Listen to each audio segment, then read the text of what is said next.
Greetings to you in the blessed name of our Lord Jesus Christ. At the very outset, I give all glory and honor to Almighty God, who considered me faithful and entrusted me with the living word. I thank Seminary Authority for permitting me to pursue my study and providing an opportunity to preach from the pulpit. I thank principal, deans, faculty, staffs, and brothers and sisters for their prayer, support, and contribution for my theological thinking.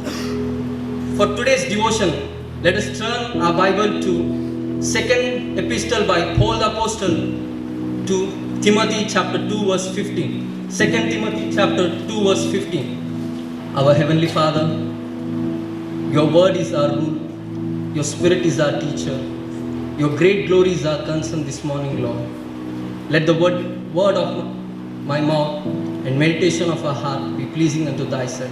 Bless us together. In Christ's name I offer this prayer.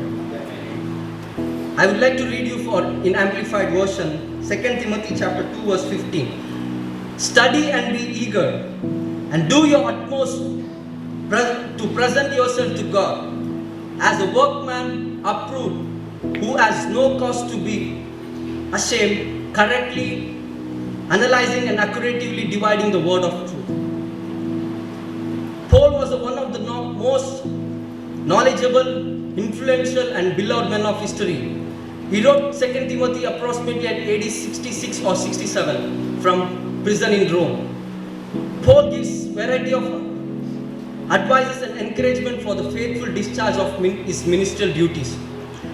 As this was a private epistle written to St. Paul's most disciple at the misery of imprisonment and near prospect of death, Paul gives final instruction and encouragement to Timothy.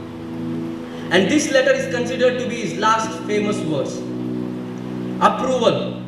Approval is very essential in every aspect of life. Are we dared to buy any product or materials from market without the approval of ISO, International Organization for Standardization? No. Even when we select our life partners, our parents will inquire what is his or her family background, what is his or her social status in society. Till they receive a good report, they won't give a green signal for a marriage proposal. The word approved or approval means gaining a positive opinion on something or someone. Gaining a positive opinion on someone is not an easy job.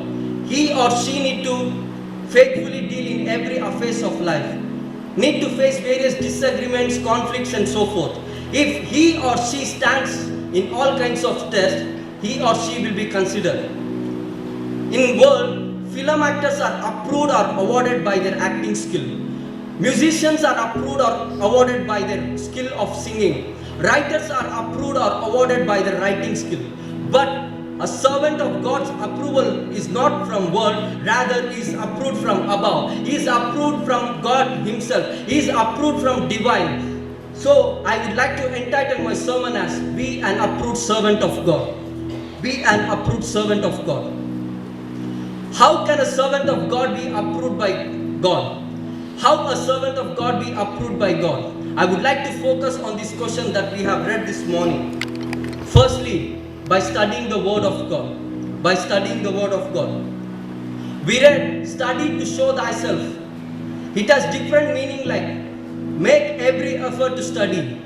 Give your utmost effort for studying the word of truth. Make enduring to study. You may think why it is important to study the word of God. What is the necessity to study the word of God? Yes, my dear brothers and sisters, it is important because the revelation of God's activity, the revelation of God's providential care, the revelation of God's preservation and so forth are instilled in the word of God. By reading and realizing the word of God, one can know and realize that how God works in different circumstances. Above all, Bible is an inspired word of God and God's written instruction to mankind. It answers you how to come closer to God and to eternal holy God. And it answers you all the questions which you face in your life. And by reading and studying the word of God, one can realize that how to overcome the world. Therefore, Paul was encouraging Timothy to study the word of God. Another probable reason is he was living in midst of great scholars and philosophers who were wise with worldly notion. To encounter Greek context was challenging to Timothy. To encounter Greek philosophers were challenging to Timothy. So Paul gives Timothy an excellent remedy, that is to study the word of God. When Moses heard the word of God and was filled by the word of God, he was able to face Pharaoh and speak so boldly. And his successor Joshua says in book of Joshua chapter 1 verse 8, the book of law shall not depart from your mouth, but you shall meditate on it day and night. Then you will be careful to do all that is written in it, and then you will prosper and have good success. And Jeremiah was filled by the word of God to face the social status of his day. And Stephen was filled by the word of God to preach the gospel to his people. And King David says in Psalms 119 verse 11, I have stored up your word that I might not sin against you. And when the word of God was read to people of Israel by Ezra, they were able to know their mistake and realize and reconciled to God. And when Jesus was tempted, he used the word of God to overcome every temptation. And prophet Isaiah declares the significance of the word of God. In book of Isaiah chapter 40 verse 8, the grass withers, the flower fades, but the word of God stands forever. I have read many biographies of great servants who used to read Bible on their knees. And those were the men of God whom God used mightily in his kingdom. It was George Muller who was known for his strong faith, who disclosed that after 3 years of his conversion, he neglected the word of God.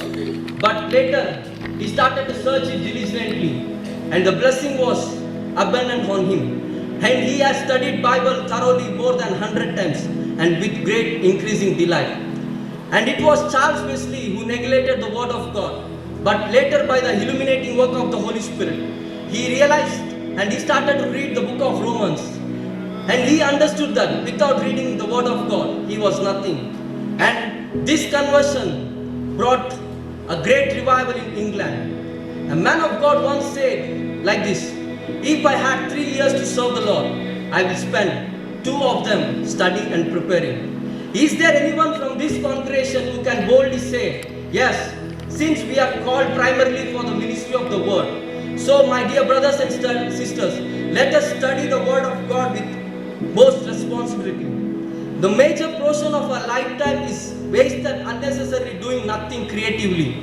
Some people aim at the applause of the crowd assembled, but let us study the word of God with great responsibility so that we will be approved by God.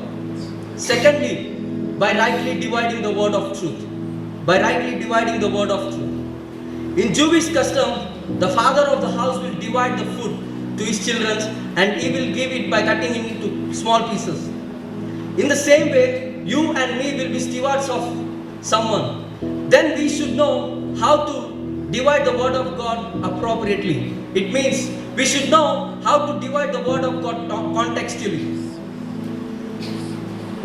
Paul advises to Timothy was to rightly divide. This is a beautiful metaphor, skillfully expresses the chief design of teaching. What was Paul was trying to explain to Timothy by writing a beautiful metaphor, rightly divide. Brothers, it is all about biblical hermeneutical interpretation of the word of God. It is a study of methods to interpret God's word contextually. We should divide the word of God so as to make a distinction where God makes a difference is known as discriminational principle. God gives a light upon a subject, either near or a remote passage. Bearing upon the same subject is known as context principle. How a servant of God will investigate, explain, clarify, realize, illustrate and communicate the word of God to people of his God was Paul's heartbeat at this metaphor. In Vulgate version, it has a considerable degree of accuracy. Rightly hold the word of God. Rightly hold the word of truth. What is the right way to hold the word of truth? Word of God is like a sword. It was not meant to be played, but it must be used carefully. I believe there is no preaching that God will ever accept that which goes directly through the straight line of truth. from end to end, and in always thorough, honest, and down straight. As truth is straight line, so must our handling of truth should be straight, forward and honest, without stiff and tricks. Nothing will help us more than to please God, than to handle His word correctly and carefully. Timothy has to show the undivided loyalty of a soldier, an endurance of an athletic, and a patience of a farmer in dividing the word of God. By so doing, he will demonstrate that he is a workman approved by God. My dear hearers, this is an age where entertainment, encouragement, and enthusiasm are mostly approaches for the preaching of the word of God. But remember, our scriptural obligation is to teach the word of God. A good teacher needs to hold fast for certain guidelines which characterize their teaching. Therefore, by rightly dividing the word of truth and teaching that to every person and giving each person portion of food, milk to children, meat to adults, comfort to unhappy, and admonition to careless and irregular. Thirdly, by presenting oneself. Being an approved workman should be the goal of all God's servants or stewards. Let me ask you, text tells us, present oneself. To whom we need to present ourselves? What was Paul's intention while writing present oneself? Present oneself faithfully before God is to be considered with great reverence. When a lamb or bull is presented before altar for offering, it should be without defect and blameless. It is a duty of a priest to examine the victim and then approve it for offering. In the same way, Paul stressed the importance of living faithfully to the word of truth and blameless before God's written word.